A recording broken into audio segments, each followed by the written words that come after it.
Round کے نام میں آپ کو پوچھنا پلیز ایکو جو ہم بالکل بند کرتے ہیں تیز بھی بند کرتے ہیں.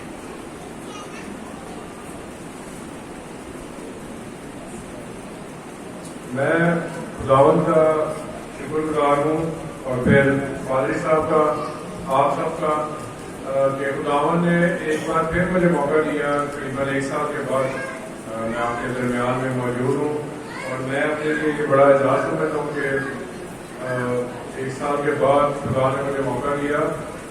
پچھلے سال کھجوروں کے اتوار پہ میں آپ کے درمیان موجود تھا. ہم نے کھجوروں کے اتوار کے حوالے سے بات کی تھی اور آج عید سعود کے حوالے سے ہم بات کریں گے. خداوند یسوع مسیح کا جو آسمان پہ اٹھایا جانا ہے اس کے حوالے سے.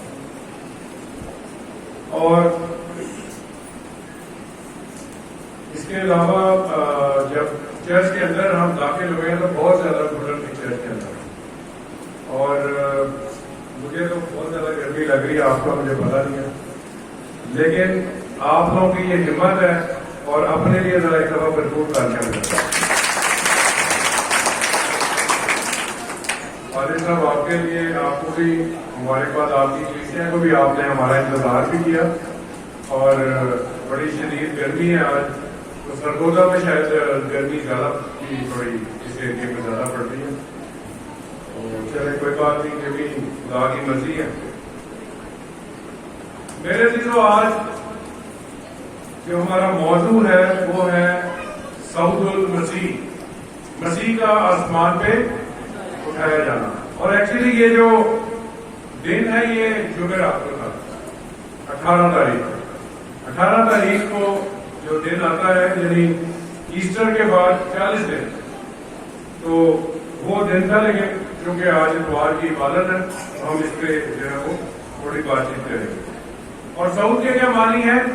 صعود کے معنی ہے اٹھایا جانا. انگلش میں اس کو ہم کہتے ہیں اسینشن آف آور لارڈ, ہمارے خداوند کا صعود. اسینشن یعنی اسینٹ کا مطلب ہے نیچے سے اوپر جانا اور ڈسینڈ ہوتا ہے اوپر سے نیچے آنا.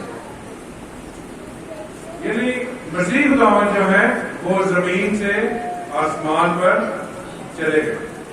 اور بائبل مقدس میں اس سے پہلے بھی ایسا ہو چکا ہے. مقدس حنوک جو ہے وہ زندہ اٹھائے گئے. پیدائش کی کتاب میں ذکر ہے, سلاطین کی دوسری کتاب میں ذکر ہے مقدس ایلیا کے بارے میں کہ وہ بھی آسمان پر اٹھائے گئے. پھر ہم دیکھتے ہیں خداوند یسوع مسیح جو ہے وہ آسمان پہ اٹھائے گئے. اور آپ دیکھیں کہ خداوند یسوع مسیح جس کام کے لیے دنیا میں آئے تھے انہوں نے اپنی جان قربان کی. خداوند یسوع مسیح مردوں میں سے زندہ ہوئے اور پھر وہ آسمان پہ چلے گئے. اور انہوں نے اپنے شاگردوں کو بھی یہ بات کی کہ تم جا کر انجیل کی منادی کرو. اور فرشتوں نے ان شاگردوں کو یہ بتایا کہ یہ جس طرح آسمان پہ اٹھایا گیا ہے اسی طرح خداوند جو ہے وہ واپس آئے گا. یعنی ماضی, حال اور مستقبل تینوں باتیں جو ہیں ہمیں اس میں نظر آتی. اور آپ یہ غور کریں کہ مسیح خداوند نے زندہ ہونے کے 40 دن کے بعد صعود فرمایا یا وہ آسمان پہ اٹھائے گئے. اور اس سے پہلے وہ اپنے شاگردوں پر ظاہر ہوتے رہے. واپس کی جو راہ ہے وہاں پہ تبریاس کی جھیل کے کنارے 500 کو دکھائی دیے اور جھیل کے کنارے پتھر سے 3 بار اقرار کروایا کیونکہ پتھر سے 3 بار انکار بھی کیا تھا. اور اگر آپ گرنتھیوں میں پہلا کا 15 باب اس کو پڑھیں خاص طور پہ 3 سے 7 آیا تو وہاں پہ یہی درج ہے. اور اکثر ایسٹر پہ ایسٹر کنونشن کی یہ ہماری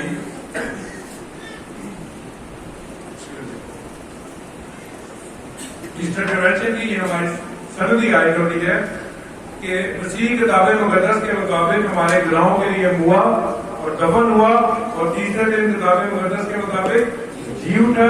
پھر کیفا کو دکھائی دیا, پھر 12 کو دکھائی دیا, پھر 500 کو دکھائی دیا, پھر یعقوب کو دکھائی دیا اور ایسے بہت سے لوگوں کو دکھائی دیا جو اس وقت بھی زندہ تھے جب روح قدس نازل ہوا. تو مسیح خداوند جو ہے 40 دن وہ زمین پہ اپنے شاگردوں کو نظر آتے ہیں۔ اچھا، اس میں 40 کا عدد ہے۔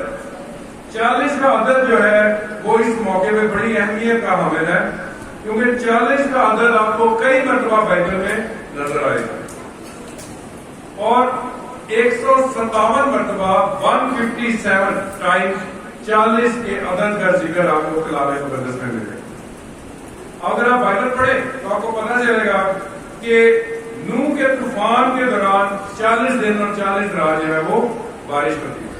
قدیس کی کتاب میں اس کا ذکر ہے۔ مقدس موسیٰ کی جو زندگی ہے وہ 40 40 40 تین حصوں میں ڈیوائڈ ہوتی ہے۔ روز کی کتاب میں اس کا ذکر ہے۔ بنی اسرائیل کو بیابان میں کتنا عرصہ لگا؟ 40 سال۔ مقدس موسیٰ 3 مرتبہ 40 دنوں کے لیے پہاڑ پر گئے، سینا کے پہاڑ پر، خدا کے احکام اور شریعت کو لینے کے لیے۔ ایلیا نبی جو ہیں وہ بھی 40 دن اور 40 رات چل کر پورب کے پہاڑ پر پہنچے۔ سلاطین کی پہلی کتاب میں اس کا ذکر ہے۔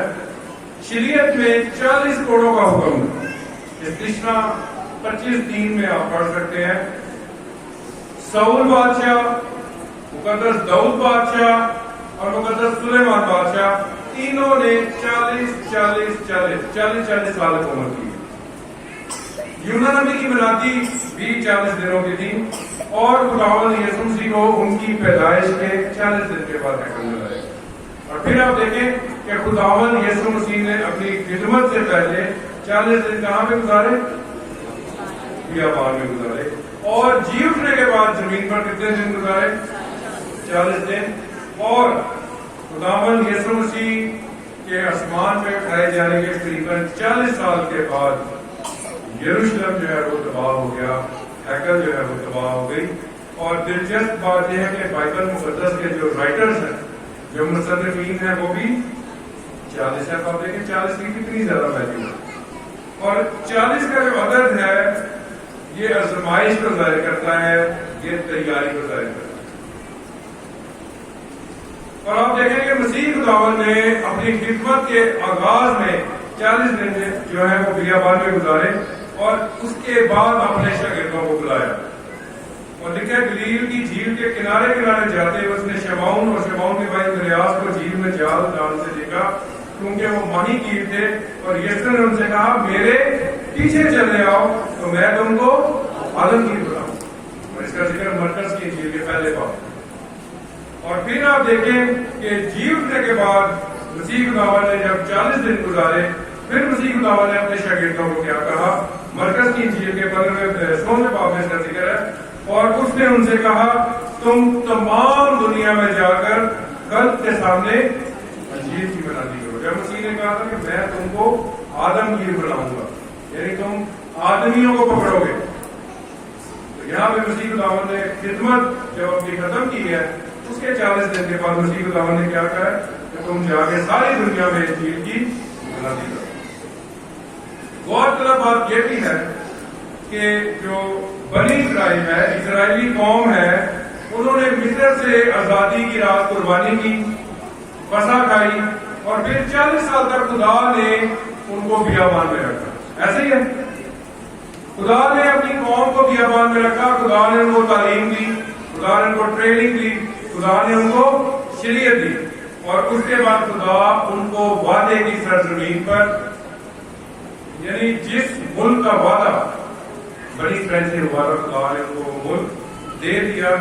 اور لکھا ہوا ہے اور خداوند تیرا خدا اسی ملک میں تجھ کو لائے گا جس پر تیرے باپ دادا نے قبضہ کیا تھا، تو اس کو اپنے قبضہ میں لائے گا۔ یہ کس کے ساتھ خدا نے کیا؟ بنی اسرائیل کے ساتھ۔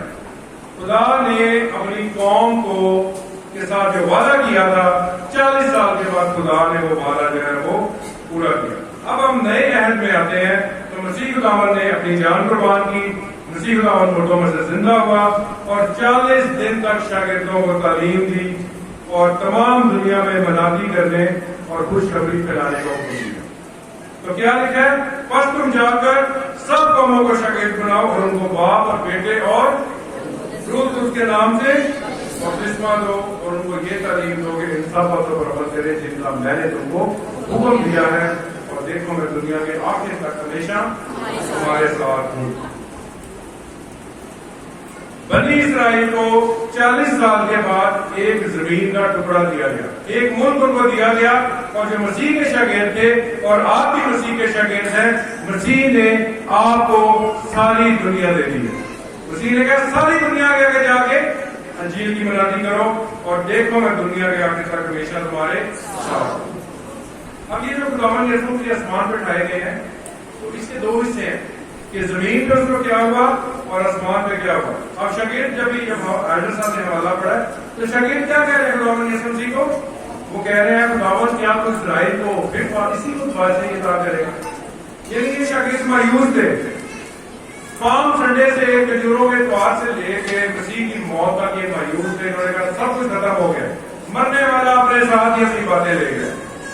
لیکن جب خداوند یسوع مسیح زندہ ہوئے تو پھر امید آئی ہے، انہوں نے کہا استاد اب کچھ کرے گا، انہوں نے کہا کیا تو پھر اسرائیل کو بادشاہی عطا کرے گا؟ کیونکہ آپ یاد رکھیں کہ یہودی مذہب میں جو مسیحا ہے، جو نجات دہندہ ہے، وہ انسان ہوگا ان کے عقیدے کے مطابق، جو داؤد کے گھرانے سے ہوگا۔ ان کا خیال ہے کہ مسیح بھی کسی کو مقرر کرے گا اور ہمیں 12 قبیلوں کا انصاف ملے گا، ہمیں بھی کوئی پوزیشن ملے گی، کیونکہ مسیح خداوند نے کہا تھا کہ جب ابن آدم نئی پیدائش میں اپنے جلال کے تخت پہ بیٹھے گا تو تم 12 تختوں پر بیٹھ کر اسرائیل کے 12 قبیلوں کا انصاف کرو گے۔ تو شاگرد جو ہے وہ اس کے لیے کوشچن کر رہے ہیں، ان کا خیال ہے کہ بالکل استاد جو ہے ہمارا خداوند جو ہے یہ جاتے جاتے ہمیں یہ ساری کوئی طاقت کوئی اختیار جو ہے وہ دے جائے، کیونکہ وہ پہلے ہی پریشان تھے کہ ان 40 دنوں میں کچھ بھی نہیں ہوا، 3 سالوں میں کچھ نہیں ہوا، اور ان 40 دنوں میں کچھ نہیں ہوا کہ شاید آج بھی کچھ نہ کچھ ہو جائے گا۔ اور وہ کیا کہہ رہے ہیں کہ کیا تو اسرائیل کو کسی وقت پھر بادشاہی عطا کرے گا؟ یعنی جہاں ان کی امید ختم ہو گئی تھی، مسیح خداوند کو دیکھ کے ان کی امید جو ہے وہ پھر جاگی ہے۔ تو کیا ان کو کہا ہے مسیح خداوند نے؟ کون بتائے گا؟ مسیح خداوند نے ان کو کیا جواب دیا؟ اس نے کہا جی بالکل بالکل ٹھیک، وقتوں اور میعادوں کا جاننا جنہیں باپ نے اپنے ہی اختیار میں رکھا ہے تمہارا کام نہیں ہے، لیکن جب روز کو تم پر نازل ہوگا تو تم قوت پاؤ گے۔ اسی خداوند نے ان کو بتایا کہ بات دنیاوی بادشاہ کی نہیں ہے، کوئی 100 سالہ بادشاہ، کوئی 500 سالہ، کوئی 50 سالہ بادشاہ کی نہیں ہے، ہمیشہ کی زندگی کی ہے، اپنی بادشاہ کی ہے، اور وہ بادشاہ جو ہے وہ قائم ہو چکی ہے، وہ مسیح جو ہے وہ ہمارا اصلی اور اپنی بادشاہ ہے، اور اس کی گواہی جو ہے ان شاگردوں نے دینی ہے۔ اور اسی لیے مسیح خداوند نے کہا ہے کہ تم قوت پاؤ گے، پاور ملے گی تمہیں۔ کون سی پاور؟ روح القدس۔ جب روح القدس تم پر نازل ہوگا، اور پھر کیا ہوگا؟ پھر تم یروشلم اور یہودیہ اور سامریہ بن کے زمین کی انتہا تک مسیح کی گواہی دیں گے۔ اب آپ دیکھیں کہ مسیح خداوند کیا کرتے ہیں متی کی انجیل 28 باب میں، بالکل جب وہ آسمان پہ جا رہے ہیں وہ کہہ رہے ہیں آسمان اور زمین کا کل اختیار مجھے دیا گیا ہے۔ پھر وہ کہہ رہے ہیں دیکھو میں دنیا کے آخر تک ہمیشہ تمہارے ساتھ ہوں۔ یوحنا بپتسمہ دینے والا کیا کرتا ہے؟ توبہ کرو کیونکہ آسمان کی بادشاہی، اور مسیح خداوند کہتے ہیں اور لوگ یہ نہ کہیں کہ دیکھو جہاں ہے اور وہاں ہے، کیونکہ خدا کی بادشاہی تمہارے درمیان ہے۔ لوکا کی انجیل 17 باب کی سائڈ میں، اور فلپیوں 2 باب 10 میں کیا لکھا ہے؟ تاکہ یسوع کے نام پر ہر ایک گھٹنا جھکے، وہ آسمانیوں کا، وہ زمینیوں کا، وہ ان کا جو زمین کے نیچے۔ پرانے دور میں جب وہ جو دور تھا اس دور میں 1 صدی میں جب بادشاہ کوئی مر جاتا تھا یا کوئی نیا بادشاہ تخت سنبھالتا تھا تو وہ کیا کرتے تھے کہ جو حکومت کے لوگ تھے، جو اس کی انٹیلیجنس تھی، جو اس کے ایجنٹس تھے، جو اس کے ہرکارے تھے، وہ کیا کرتے تھے؟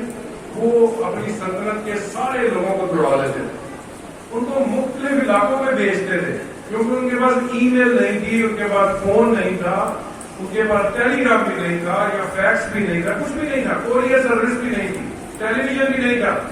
تو وہ کیا کرتے تھے؟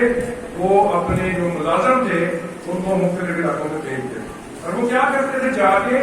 وہ جا کے بتاتے تھے کہ نیا بادشاہ آ گیا، ولی عہد جو ہے وہ آ گیا ہے، تاکہ سلطنت میں بغاوت نہ ہو، سلطنت میں انتشار نہ ہو، کوئی جھگڑا نہ ہو۔ اور میرے چیزوں یہ جو کام وہ کرتے تھے اس کو پتہ کیا کہتے تھے؟ اس اس کو کہتے تھے خوشخبری، گڈ نیوز. تو مسیح خداوند نے کیا کہا ہے کہ تم جا کر تمام دنیا میں کیا کرو؟